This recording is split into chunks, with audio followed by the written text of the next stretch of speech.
Mateus capítulo 1, o verso 18 ao 25. Evangelho de Mateus, no capítulo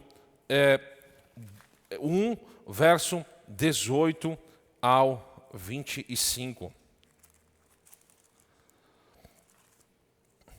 Você pode abrir a sua Bíblia. 1, 18. É a história do nascimento de Jesus, um relato de Mateus. Diz: ora, o nascimento de Jesus Cristo foi assim. Estando Maria, sua mãe, desposada com José, antes de se ajuntarem, achou-se ter concebido do Espírito Santo. Então José, seu marido, como era justo, ele não queria infamar, intentou deixá-la secretamente. Projetando ele isso, eis que em um sonho lhe apareceu um anjo do Senhor, dizendo: José, filho de Davi, não temas receber Maria, tua mulher, porque o que nela está é gerado pelo Espírito Santo, e ela dará luz a um filho, e lhe porás o nome de Jesus, porque ele salvará seu povo de seus pecados. Tudo isso aconteceu para que se cumprisse o que foi dito por parte do Senhor pelo profeta, que diz: eis que a virgem conceberá e dará luz a um filho, e ele será chamado pelo nome de Emanuel. Tradução de Emanuel, Deus conosco. José, despertando do sonho, fez como o anjo do Senhor lhe ordenara, e recebeu sua mulher. Ele não a conheceu até que deu luz seu filho primogênito, pois lhe pôs o nome de Jesus. Estranho que quando você conversa com as pessoas, você pode, principalmente, últimas semanas tive mais contato com pessoas e você vai falando o que significa Natal, e as pessoas, elas comercializaram o Natal. Elas dizem assim: não, Natal é família, Natal é as famílias, é a festa da família, é quando os familiares se reúnem, e, enfim, as pessoas, elas não têm tempo, elas não querem parar para buscar realmente saber o que significa o Natal. E esse meio conhecimento do Natal é extremamente perigoso. Esse conhecimento superficial a respeito do Natal, ele é muito perigoso. Quem sabe hoje nós vamos falar aqui, tem pessoas, quem sabe, que nunca ouviram falar sobre exatamente a história do Natal, tem pessoas, quem sabe, que já ouviram mais de 100 vezes, E, bom, aproveite esse momento. Esse é o grande milagre do Natal. Esse é o ponto que nós vamos estar aqui nessa manhã. E vamos tentar mergulhar nesse texto. E aqui nós vamos tirar algumas lições. Primeiro lugar, interessante como Deus permite, como Deus ordena a sua vontade, e Ele estabelece uma situação totalmente escandalosa. Para o tempo, para o período daqueles dias, era escandaloso. E para nós entendermos isso, nós temos que ir para a origem. E a origem nós encontramos justamente no versículo 18, que fala sobre o nascimento de Jesus Cristo, e começa com a genealogia, quer dizer, Gênesis, a Gênesis do nascimento de Jesus. Então, a origem, o registro da genealogia de Jesus, nós encontramos aqui. E o que nós podemos pontuar aqui? Que Mateus, ele toma o cuidado de ligar o nascimento de Jesus com a genealogia que nós encontramos ali do capítulo 1, versículo 1 ao 17. Lá você vai encontrar toda a genealogia de Jesus Cristo. Vai começar dizendo que filho de Davi, filho de Abraão, Abraão gerou Isaac e assim por diante. Então, Mateus, ele toma o cuidado de mostrar biblicamente, escrituramente, a vinda de Jesus, o nascimento de Jesus, através da linhagem de Abraão, desde o princípio. Jesus, então, ele está na descendência, Jesus está na linha familiar, de Abraão e de Davi. Jesus, ele liga o nascimento de Jesus ao Antigo Testamento. A história, ela não começa com era uma vez. era uma vez um menino que... Não. A Bíblia diz claramente, aconteceu. Né? No versículo 18, aconteceu. Então, isso está escriturado. Mateus ele queria enfatizar que realmente o nascimento de Jesus, ele aconteceu. E ele tem as suas raízes fixadas lá no Antigo Testamento. No Antigo Testamento, por exemplo, nós temos promessas feitas a respeito deste nascimento. Assim como Deus fez promessas, por exemplo, a Abraão.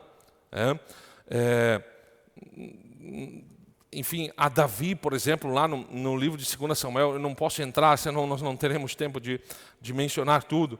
Assim também Deus faz uma promessa, através dos seus profetas, a respeito do nascimento de Jesus. E o termo Cristo não é um nome de Jesus, mas é um título. Cristo vem da origem grega Messias, ungido, e então... Trata-se de Jesus, ungido. Toda vez que a Bíblia ela menciona sobre ungido, ela fala sobre Jesus. Por exemplo, vamos usar aqui a passagem diz aqui, 2 Samuel capítulo 7, no versículo 12 e 13 diz, quando se cumprirem os teus dias, descansares com teus pais, então eu, Senhor, suscitarei depois de ti a tua descendência, Salomão que procederá de ti, estabelecerei seu reino, ele edificará uma casa em meu nome, e eu firmarei para sempre o seu trono do seu reino. Ali está uma promessa. Quem é esse rei? Quem é esse que está por vir? Que estabelecerá o trono perpetuamente? Está falando acerca de Jesus. Jesus, alguém muito maior, em quem ele seria alguém que em tudo faria sempre a vontade de Deus, alguém que amaria a Deus de todo o coração, de todos os pensamentos, sentimentos, palavras. Ele seria o libertador, o salvador definitivo. Salmo 2 diz, por exemplo, os reis da terra se levantam contra o Senhor e contra o seu ungido. Está falando acerca de Jesus. Eu, o Senhor... Versículo 8 de Salmo 2, eu, Senhor, quero dar-te ao rei ungido, as nações por herança. Versículo 9, tu as despedaçarás, nações enfurecidas e incrédulas com vara de ferro. Então, esse rei ungido estava falando acerca de Jesus. Só que, agora, entenda uma coisa. Mateus, ele conecta o nascimento de Jesus com o Antigo Testamento, ele mostra que as Escrituras falavam acerca da vinda de Jesus, mas agora veja quão escandaloso é essa situação. Esse Messias, esse ungido, o rei que iria governar, ele chegou. Mas como ele chega? Esse é o ponto-chave. Ora, o nascimento de Jesus foi assim, estando Maria, sua mãe, desposada, quer dizer, havia um contrato, havia um noivado, antes de terem relação, porque biblicamente falando, e nós entendemos isso, a relação só acontece depois do casamento, e então aqui a Bíblia está falando claramente que havia um contrato de noivado, era como se de fato já estavam casados, mas ainda não houve relação entre José e Maria. Mas qual é o escândalo aqui? Primeiro, nós temos o noivado.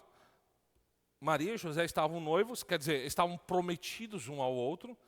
E o noivado, naquela época, tinha um sentido muito diferente. Era um contrato que vinculava uma pessoa à outra. Acontecia há um ano antes do casamento definitivo.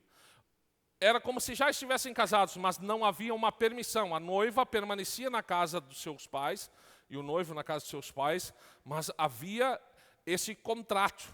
Era uma preparação, Então o homem já era chamado de marido e a mulher já era chamada de esposa, e esse contrato ele poderia só ser desfeito por morte, não uma morte, se um dos dois viesse a morrer, não matar, ou por divórcio. Então a mulher ela ficava morando na casa do seu pai. Então durante esse período, um relacionamento uma relação sexual, por exemplo, entre o casal era considerado moralmente impuro e biblicamente impuro. Como é que se encerrava esse período de noivado? Era com uma cerimônia pública. Como hoje nós chamamos de casamento, uma festa de casamento. Só então o casamento era consumado fisicamente. Quer dizer, haveria uma relação sexual agora. Versículo 18 diz que Maria e José não tinham tido relações. Isso é importante nós frisarmos, porque nós precisamos entender isso. Então, no plano horizontal, nunca houve uma relação entre os dois, ponto. Mas Maria havia engravidado. Como é que explica isso? Durante o período deste noivado, ocorreu então a concepção de Maria. E isso foi um escândalo evidente. Isso não poderia passar despercebido. Agora, tente entender. A gente sempre se preocupa com a opinião dos outros. Claro, normal. Mas agora, as duas pessoas que estão aqui em xeque é Maria e José. Pensa comigo.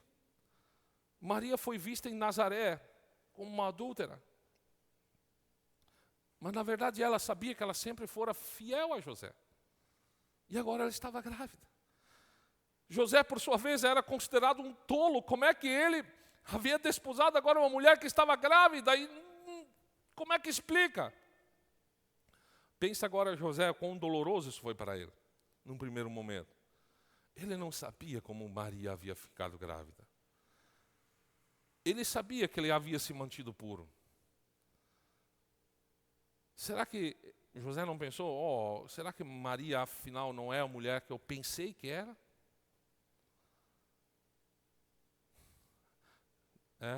Lucas, ele, no capítulo 1, ele diz que o anjo Gabriel dissera à Virgem Maria que ela ficaria grávida pela força do Altíssimo. Talvez Maria mais tarde, ela chama José e tenta conversar com José. José, por favor, deixa eu te explicar. Eu estou grávida pelo poder de Deus. José olha para ela e diz, por favor, Maria, deixe ser tola. Para com uma conversa dessas. Que sentimentos será que não passaram pelo coração de José? Porque a Bíblia mesmo diz, Mateus 1,19, mas José, seu marido, era justo. Ele era justo. E como ele era justo, ele procurava observar a lei, obedecer a lei, honrar a Deus, ser fiel. A honra a Deus era muito mais importante que a própria reputação dele.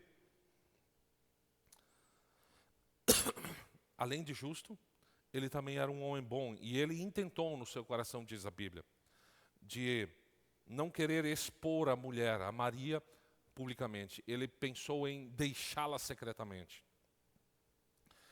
Ele decidiu não se divorciar por meio de um processo público.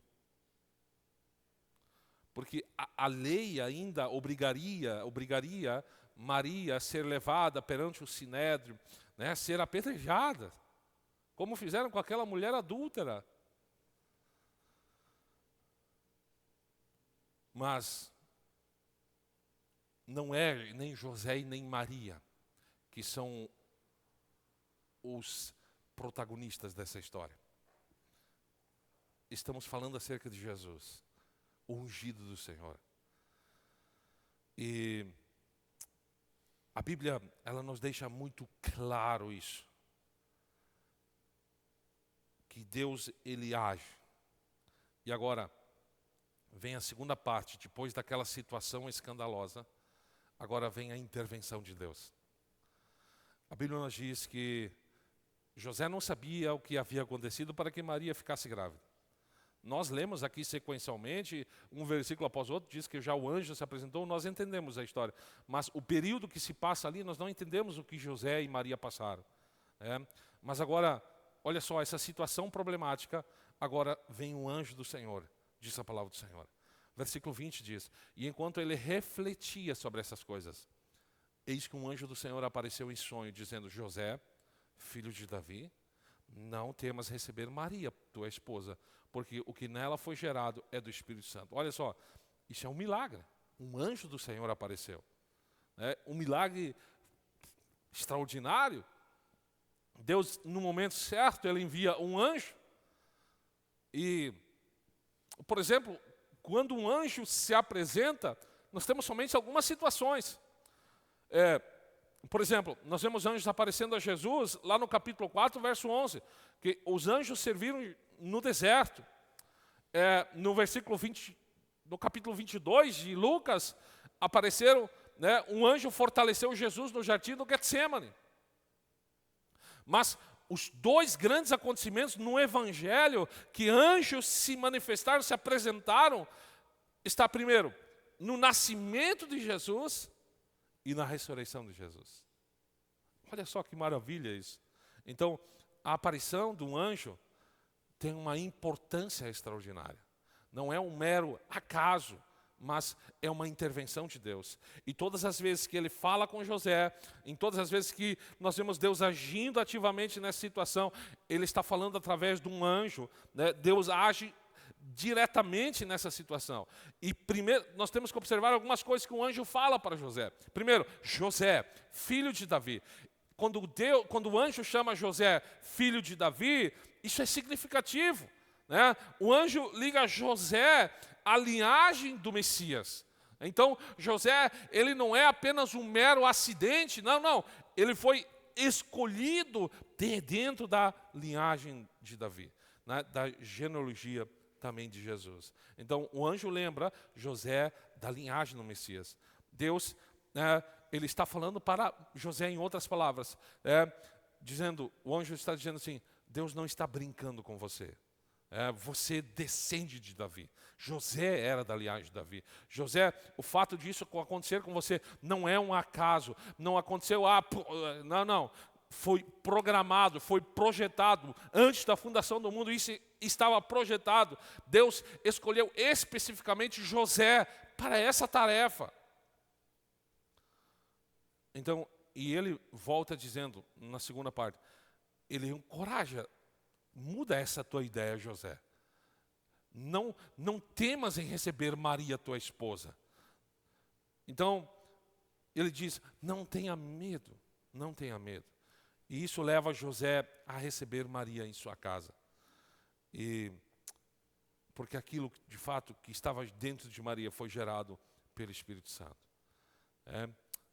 Se tratava de algo maravilhoso.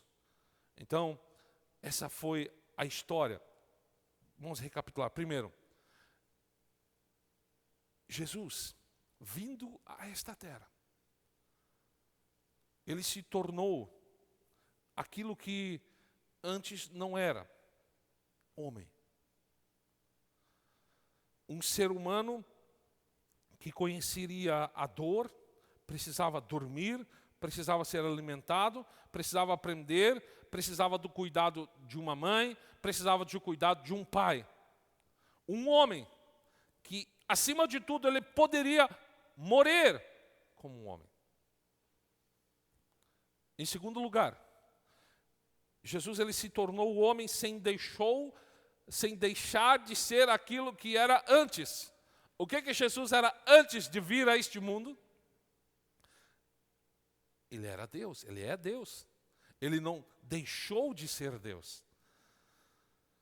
Em outras palavras, Jesus não era 50% homem e 50% Deus. Não. Jesus ele era totalmente homem e totalmente Deus. Ele era verdadeiro, perfeito homem, mas ao mesmo tempo ele era inseparável com sua natureza divina, a sua segunda pessoa da Trindade. Jesus é uma única pessoa. E ele habita em duas naturezas. Uma só pessoa, Jesus Cristo plenamente Deus e Jesus Cristo plenamente homem. Como homem, que nem eu e você, sem pecado. Nós temos pecado. Jesus não tem pecado. Nunca houve pecado ali. Então essas são as duas verdades que nós precisamos nos atentar. Isso aconteceu há 2000 anos atrás. Há 2000 anos atrás. Então Jesus, essa revelação agora que José recebe, esse milagre que acontece na vida daquele casal, e essa encarnação, a encarnação, ela é só fazendo um parênteses aqui, a encarnação ela não é uma invenção humana, Mas uma revelação divina, nós não cremos, olha só, nós cremos em encarnação. Nós não cremos em reencarnação, ok? Encarnação, nós cremos que aconteceu uma vez com Jesus, ele veio, né, um espírito, ele encarnou em homem, ponto final. Nós não cremos em encarnação. Ok? Somente para deixar claro. José, tua Maria está grávida, isso é verdade. E tu, José, não és o pai biológico, isso também é verdade. Mas fica tranquilo, Maria foi fiel a ti, pois o que nela foi gerado do Espírito Santo. Somente para resumir toda essa história. Então, qual é o motivo dessa encarnação? E essa é a parte mais interessante dos irmãos que nós vamos chegar. Vai demorar um pouco, não se preocupem, tá? Ela dará à luz a um filho, e tu lhe porás o nome de Jesus, porque ele será o salvador do povo dos seus pecados. Então, primeiro vemos que é um filho que há de nascer. E quem deve dar o nome a este filho? O pai, José. E tu lhe porás o nome de Jesus. Era a responsabilidade do pai. O que significa o nome de Jesus? Era um nome muito conhecido naquela época, né? Jesus de Nazaré, Yeshua, Josué, Jeosué, Yahvé. Então, é o Senhor que salva. São as similaridades desse nome de Jesus. Era um nome comum, tá? Mas qual era a missão desse Jesus? Salvar o povo dos seus pecados, certo? Então, o que os ouvintes judeus esperavam quando ouviram as palavras, por exemplo, deste versículo 21? Por que salvar o povo dos seus pecados? De que então Deus salvaria por meio do seu Filho? Nós temos que agora contextualizar. Muitos tinham a expectativa de que o Messias, de quem a Bíblia estava falando, libertaria o povo de Israel dos ocupantes romanos. Eu gosto muito dos filmes de época. Roma foi o maior império que predominou sobre toda a Europa. E o povo de Israel, eles tinham uma esperança, a expectativa deles é que quando Jesus, o Messias, viria, libertaria Israel do jugo romano. Mas há outras promessas. Nós temos no Antigo Testamento, por exemplo. E uma dessas promessas nós encontramos lá em Jeremias 31, no versículo 33. Mas esta é a aliança que farei com a casa de Israel, depois daqueles dias, diz o Senhor. Porei a minha lei em seu interior e escreverei no seu coração. E eu serei o seu Deus, e eles serão o meu povo. Ezequiel, por exemplo, ele vai dizer: então aspergirei água pura sobre vós, e ficareis purificados. De todas as vossas imundícias, de todos os vossos ídolos vos purificarei. Dar-vos-ei um coração novo, porei dentro de vós um espírito novo. Tirarei de vós o coração de pedra, e vos colocarei um coração de carne. Porei dentro de vós o meu espírito, e fareis andar por meus estatutos. Guardeis os meus juízos e aos observeis. E Isaías, nós temos a maior revelação, diz: e ele certamente tomou sobre si as nossas enfermidades, as nossas dores levou sobre si, nós o reputávamos por aflito, ferido de Deus, oprimido, mas o Senhor fez cair sobre ele a nossa iniquidade. O meu servo, o justo, estava falando acerca de Jesus, justificará a muitos, porque as suas iniquidades levará sobre ele. Esse é o milagre. Nós vemos aqui há 2000 anos atrás o nascimento de Jesus, ok? Quem deveria cumprir isso? Jesus, estava falando acerca de Jesus. E essa é a intenção de Deus. Qual foi a intenção de Deus? Natal. Qual a intenção de nós estarmos comemorando o Natal? Versículo 22. Nós temos que: tudo isso aconteceu para quê? Essa é a grande pergunta. Tudo isso aconteceu para que se cumprisse. Qual era o objetivo de Deus quando Ele traz essa revelação agora para José, para Maria? Olha, no ventre de vocês está Jesus. Tudo isso aconteceu para que se cumprisse o que foi dito pelo Senhor por meio do seu profeta. Em todo o Evangelho de Mateus, né, o autor ele traz muitas repetições do Antigo Testamento. Todas as promessas do Antigo Testamento se cumprem naquele momento, em Jesus Cristo. Em Jesus Cristo. Esse era o ministério daquele menino que iria nascer. no versículo 1, tudo isso aconteceu. Tudo isso aconteceu. Tudo isso. Tudo isso o quê? A concepção de Maria pelo Espírito Santo. A revelação através do anjo. Tudo isso aconteceu. Aponta para uma promessa. Para uma promessa. Eis que a virgem conceberá e dará à luz a um filho. Lhe darão o nome de Emanuel. Deus conosco. Deus conosco. E essa esperança desse menino que haveria de vir. Porque nós encontramos ao cumprimento daquela promessa. Porque o menino nos nasceu. E um filho se nos deu, o governo está sobre os seus ombros. Seu nome será Maravilhoso Conselheiro, Deus Forte, Pai da Eternidade, Príncipe da Paz. Do aumento do seu governo de paz, não haverá fim sobre o trono de Davi. Essa criança, ela estava sendo gerada agora em Maria. Ela estava sendo agora, sendo trazida ao mundo. E Jesus, além de ter o nome de Jesus, também traz consigo o nome de Emanuel. Essa criança não é apenas Jesus, o Salvador, mas essa criança também, ela traz a presença de Deus conosco. Emanuel. Isso é um milagre. A verdade é que Deus já estava no meio do seu povo no Antigo Testamento, no tabernáculo, na coluna de fogo. Deus estava lá no meio deles, na Arca da Aliança. Mas agora nós vemos a personificação de Deus. Jesus estava lá presente, em carne e osso. Nós não podemos deixar essa doutrina da encarnação como uma doutrina abstrata, como algo... E por isso nos fere tanto essa questão de comercializarmos o Natal. O Natal significa muito mais daquilo que nós vemos hoje no comércio. É o amor de Deus com o qual Ele se aproxima daqueles que Ele criou. Mas eles se rebelaram. Eles se rebelaram. Aqueles que eram seus inimigos zombaram dele, buscaram a sua própria glória em vez de buscar a glória dele. Eles não mereciam a proximidade de um Deus assim. Agora nós vemos a encarnação de Jesus.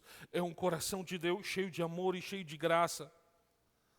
O Deus que habita na luz inacessível, lá de Timóteo 6,16 vai dizer assim, Ele deixa o seu trono celestial para estar entre os homens.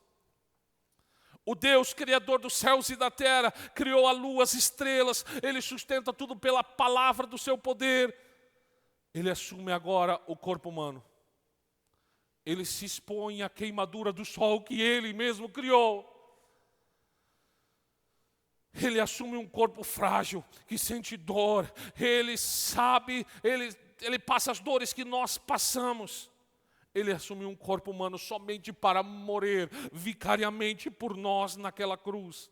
Ele tomou sobre si a morte física, que era para mim e por você, para que eu e você possamos ter a vida eterna. Por isso nós devemos chamá-lo de Jesus, pois Ele nos salvará dos nossos pecados. Espiritualmente falando, ao lado da manjedoura, já está a cruz. Já estava a cruz. Porque Jesus não apenas nasceu e foi colocado na manjedoura, mas Ele também satisfez plenamente a ira de Deus por nosso pecado. Então a criança que nasceu no estábulo se entregou por nós na cruz como filhos de Deus. Agora, diante do trono celestial, está Emanuel, Deus conosco. Talvez você pode dizer assim, isso é interessante, mas eu não creio que Deus está comigo. O que eu devo fazer para que Deus esteja comigo, para que Jesus seja meu Salvador? Ore. Ore e peça que Deus seja gracioso com você. Peça que Ele lhe dê um novo coração, porque com esse nosso coração de pedra, nós não conseguimos entender e compreender o Evangelho, a graça, a promessa. Nós precisamos pedir que Deus nos conduza ao arrependimento. E para que você se volte para Deus e coloque a sua confiança em Jesus, seu Salvador. Quem sabe você se sinta sozinho. Nesse período de Natal, onde muitas famílias se reúnem, onde há abundância, Quem sabe você esteja gravemente enfermo, quem sabe você esteja atormentado por preocupações, por medos, por desafios. Quem sabe você precisa de força, de consolo. A encarnação de Jesus é a boa notícia para nós e para você. Você precisa saber que você não está sozinho. Emmanuel está com você. Pois o Senhor lhe prometeu que jamais abandonará e desamparará os seus filhos. Deus está perto de você, mesmo que você não sinta, mas a sua promessa está com você. Ele vê você e Ele sabe exatamente o que você precisa. Ele veio a esta terra, Ele te ofereceu, Ele ofereceu a sua vida humana por você. E uma palavra basta apenas para nós. As palavras de Jesus, no capítulo 28, versículo 20 de Mateus. Eis que estou convosco todos os dias até o fim dos tempos. E nós precisamos crer nessa palavra. Esse Emmanuel, Ele está conosco. Em resumo, nós podemos resumir esse sermão nesta manhã. Deus, na pessoa de Jesus, na segunda pessoa da Trindade, nasceu como um homem neste mundo para salvar o seu povo e estar com Ele. Essa é a mensagem do Natal. Essa é a lembrança do Natal. Jesus nasceu. Ele encarnou, sendo homem, sendo totalmente Deus, para oferecer a sua carne em sacrifício pelos nossos pecados. O nascimento de Jesus é tão importante como a sua morte na cruz. Por isso nós precisamos nos alegrar e adorar a Deus por isso.